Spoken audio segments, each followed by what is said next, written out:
د پاټای ورکرانو د حکومت خلاف یو مضبوطه درنا وکړه. د لوبو او موسم خبرونه پکې هم شامل دي. اوس د خبرونو تفصیل. د پرغاڼې او داخلو په نېشنل هایوې د لاسګاډي او خرګاډي ترمنځ یو خطرناک اسکیډنټ وشو. په خرګاډي کې موجوده ټولې ګازرې چوره پوره شوې او په خرګاډي کې ناست 12 کسانو کې 15 په موقع مړه شوه او 19 کسان سخت ژوبل شوي دي. د حیرانتیا او د افسوس خبره دا وه چې مړو هېڅ نه ویل او زخمیانو چغې وهلې چې هر شو تباه شو. دغه زخمیان د داخلي د پنچک اسپتال کې داخل کړي شوي. خیریت دی. پرون په پراونې بازار کې یو هاتي میږي ته سترګه ووهله. میږي ته په دې ډېره غصه ورغله او غصه کې په هاتي ورټوپ کړه. په دغه دوران کې د میږي خپه د ازین د کرښو دیچکي سره وډبېده او ټولې کرښې وله واړولې. هاتي خپې سپکېږي او د عظیم او د میږي ترمنځ جرګې روانې دي.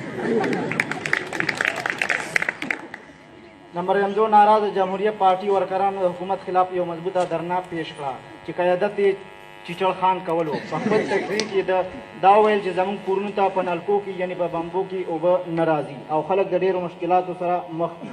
په بمبو کې تشې هواګانې راځي او زنانه ورپورې مالونه تړي چې دا د بمبو ډېره غټه بېعزتي ده. نن په مریمزو کې د خیرات قومي ورځ مانځلې کېږي. په دې هکله د خیرات وزیر وویل چې خیرات د الله تعالی د طرفه یو فری هیډ دی. په دې کې د مصباح غوندې سټاپ نه دي کول پکار. د ګرزګیل غوندې غږ ورکول پکار دي. بل خوا د ماشو مشر ډینګ کې دا خبره ډاګه کړه چې را روان اوړي کې به رانه خلک سر هم اوچت نه کړي. ټولو ډاکټرانو له په صفر کې شکست ورکړو.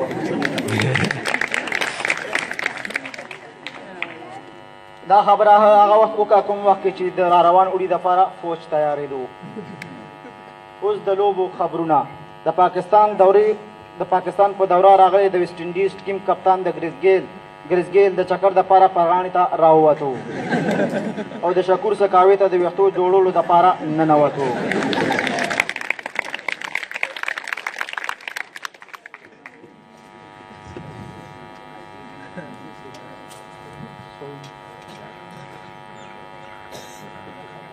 شکور چې خبر شو نو خپل رور په درېخاخې پسې واستولو. خو خبره هلته ورانه شوه چې شکور نه کینچي د ګرزګیل په ویښتو کې ورکه شوه.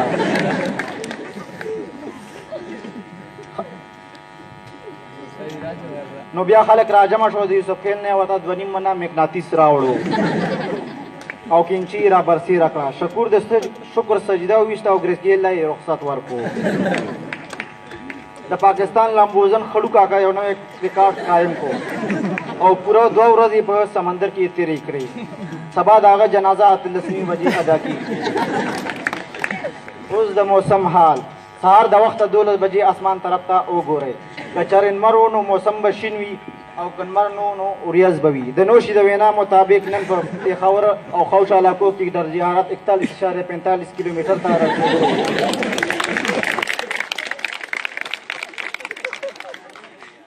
پر روانو 40 غنټو کې د خیرات هېڅ امکان نشته. لہذا ستاسو په سهانو روټو ګزاره وکړئ. نمبر 2 په سیمه به د شپې 2:30 بجې د ګلاب جامنو باران کېږي. تاسو ټولو ته اطلاع ده چې ورته خپلې خولې وازې ونیسئ او کم از کم 6 غلاب جامن ترلاسه کوئ. موږ ته د خط راستولو طریقه ځان سره نوټ کړئ. سموسې، پکوړې، پسټرن، ګلاب جامن په یو شکرای کې بند کړئ او د مریم جو سکول په پته یې راولېږئ. زموږ نماینده ګلزار خان چوسن به یې ترلاسه کړي.